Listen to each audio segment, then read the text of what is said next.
මේ දවස්වල වැඩි දෙනෙක්ගේ කතා බහකට ලක් වෙලා තියෙන පළවෙනි ෆ්‍රැන්සිස් පාප් වහන්සේගේ අවසන් කටයුතුත් අද දවසේදී කරන්න නියමිත වෙලා තියෙනවා. ඉතින් ඒ වගේම මේ දවස්වල ෆ්‍රැන්සිස් පාප් වහන්සේ ගැන විතරක් නෙමෙයි උන්වහන්සේගේ අතේ තියෙන කුඩා මුදුවක් ගැනත් ගොඩක් දෙනෙක්ගේ කතා බහකට ලක් වෙලා තියෙනවා. ඉතින් ඇත්තටම කිව්වොත් මේ ෆ්‍රැන්සිස් පාප් වහන්සේ ස්වර්ගස්ථ වුණාට පස්සේ මේ මුද්ද විනාශ කරා කියලා කතාවක් යනවා.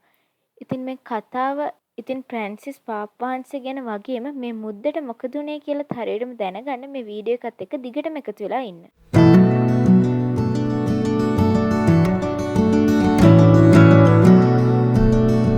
ඉතින් අපි ඉස්සෙල්ලාම මේ ෆ්‍රැන්සිස් පාප් වහන්සේ ගැන කතා කරන්න පටන් ගමු.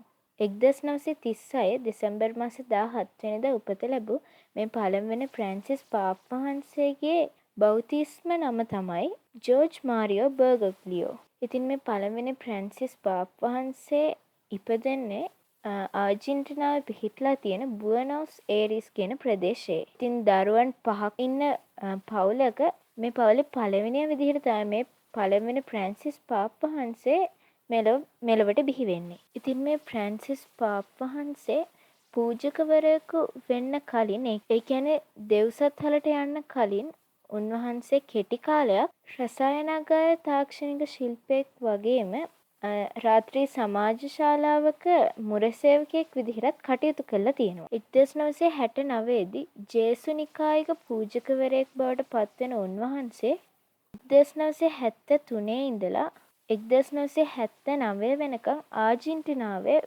ප්‍රදේශ නායකයෙක් විදිහට කටයුතු කරලා තියෙනවා. ඒ වගේම 1998 දී බුවනොස් ඒරි ප්‍රදේශයේ රදගුරුවරයා වශයෙන්ුත් මේ පළවෙනි ෆ්‍රැන්සිස් පාප් වහන්සේ පත් වෙනවා. ඉතින් මේ ෆ්‍රැන්සිස් පාප් වහන්සේ පළවෙනි වතාවට කාදිනල්වරයෙක් බවට පත් වෙන්නේ 2001 වසරේ දෙවන ජෝම් පාවුල් පාප්තුමාගේ අතින්. ඉතින් අපි දන්නවනේ 2013 පෙබරවාරි 28 වෙනිදා ශුද්ධෝත්තම බෙනඩික් පාප් වහන්සේ උන්වහන්සේගේ ධූරයෙන් ඉල්ලා අස්වනවා. ඉතින් මේ උන්වහන්සේගෙන් හිස්වුණු පාප් ධූරයේ අනුප්‍රාප්තිකවරයා විදිහට තමයි මේ පළවෙනි ෆ්‍රැන්සිස් පාප් වහන්සේ පාප් ධූරයට පත් වෙන්නේ. ඉතින් 2013 පෙබරවාරි 28 ඉඳලා උන්වහන්සේ ස්වර්ගස්ථ වෙනකම්ම මේ ලෝකවාසී කිතුණු ජනතාවට පමණක් නෙමෙයි අනිත් හැම ජනතාවකටම එක හා සමාන විදිහට පිහිට වුණා. ඉතින් මේ මුළු ලෝකයටම පිහිට වෙච්ච පළවෙනි ෆ්‍රැන්සිස් පාප් වහන්සේ මීට දින කිහිපයකට කලින් ස්වර්ගස්ථ වුණා. ඉතින් අද දවසේ තමයි උන්වහන්සේගේ ආදාහන කටයුතු කරන්නේ.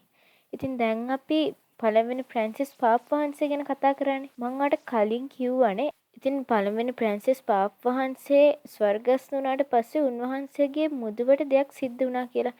ඉතින් දැන් මම ඔයාලට කියන්න ලෑස්ති වෙන්නේ මේ මුද්දට මොකද වුනේ කියලා. ඉතින් ෆ්‍රැන්සිස් පාප් වහන්සේ විතරක් නෙමෙයි මීට කලින් හිටපු පාප් වහන්සේලාත් ස්වර්ගස්ථ වුණා නම් එහෙම නැත්නම් එම දුරයෙන් ඉල්ලා අස්ුණා නම් උන්වහන්සේගේ මුද්ද කඩලා පුච්චලා දානවා. ඒකට හේතුව තමයි මේ මුද්ද තමයි උන්වහන්සේගේ අනන්‍යතාවය තහවුරු කරන්නේ.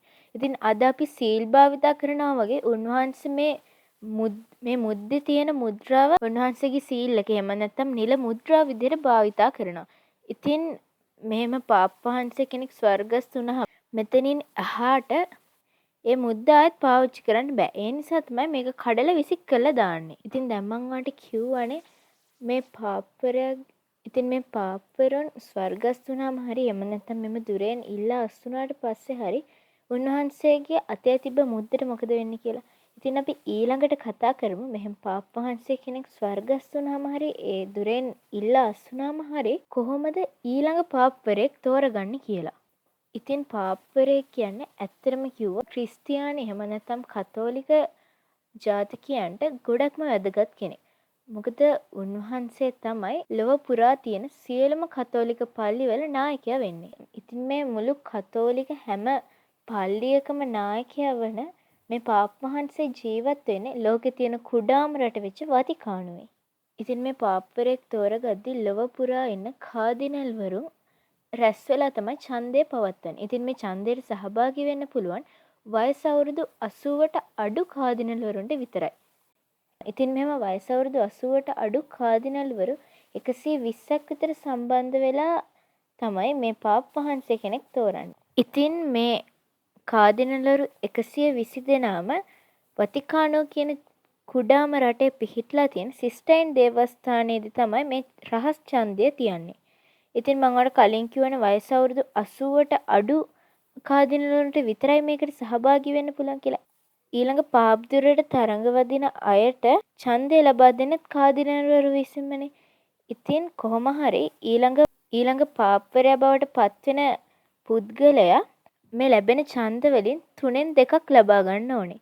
ඉතින් මේ 3න් 2ක් ඡන්දය ලබා ගන්න එක දවසින් කරන්න බෑ.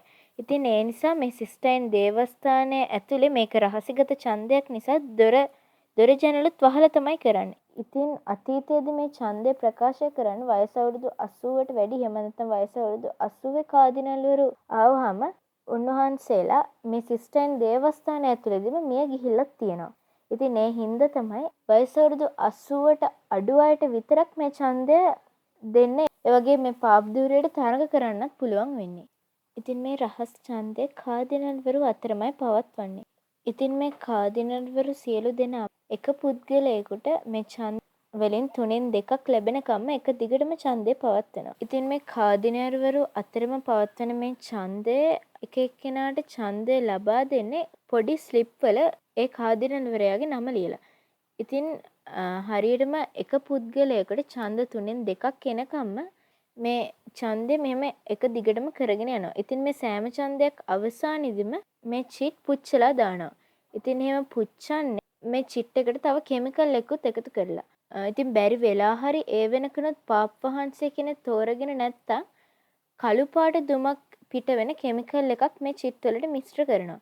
ඉතින් මේ සිස්ටයින් දේවස්ථානයේ එළියේ ඉඳන් බලාගෙන ඉන්න පුද්ගලයන් මේ කළු දුම දැක්කම ඔවුන් තේරුම් ගන්නවා තාමත් පාප් වහන්සේ කෙනෙක් හොයාගෙන නැහැ කියලා. ඉතින් ඔහොම ගිහිල්ලා කොහොම හරි එක පුද්ගලයෙකුට ඡන්ද 3න් 2ක් ලැබුණාට පස්සේ මේ චිට් පුච්චන්නේ සුදු පාට දුමක් පිට වෙන කෙමිකල් එකක් මිශ්‍ර කරලා. ඉතින් මේ සුදු පාට දුම දැක්කහම ස්ටයින් දේවස්ථානයෙන් පිටතේ ඉන්න සාමාන්‍ය වැසියෝ ගොඩක් සතුටින් කෑ ගහලා අත්පොලසන් දෙනවා. ඉතින් ඊට පස්සේ ටික වෙලාවකට පස්සේ මෙහෙම තේරෙන අලුත් පාප්වරයා පාප් වහන්සේ අඳින ලෝගුවත් ඇඳගෙන සිස්ටයින් දේවස්ථානයේ බැල්කනීකට එනවා.